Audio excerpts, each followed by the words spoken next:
All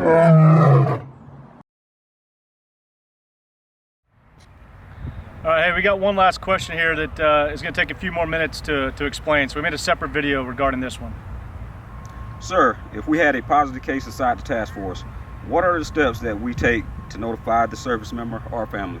That's a great question, Sergeant Major. I know it's one that's pretty near and dear to most people's hearts. So what happens if we do have a confirmed case inside the task force?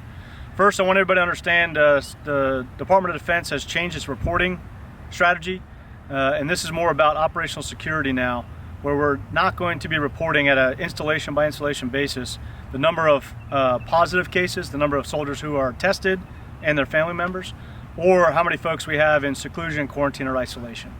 But if a soldier or their family member does return as a positive COVID case, first of all, what we'll do is we'll run a trace on that person. Who have they been in contact with, who had a close contact with, going back a minimum of 7 days, but most likely 14 days.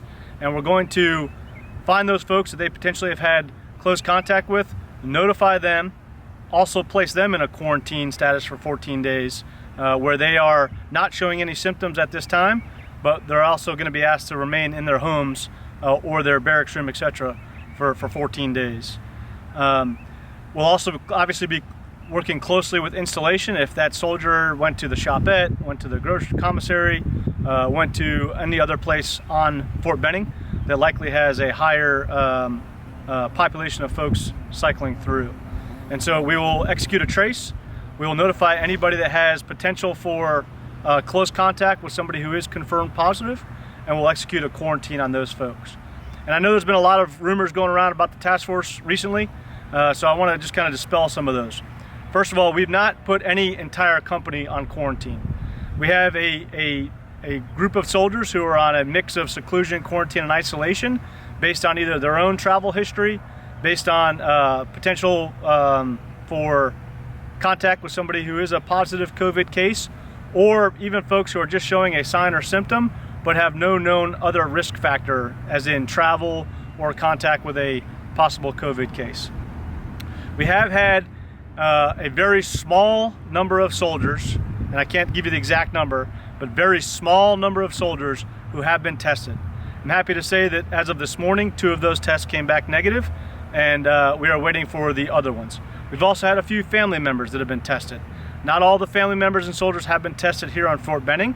Some, because of where they've traveled to, have quarantined at the place that they're at right now, and based on their symptoms, they are getting tested through either a military or a civilian facility at some place off of Fort Benning.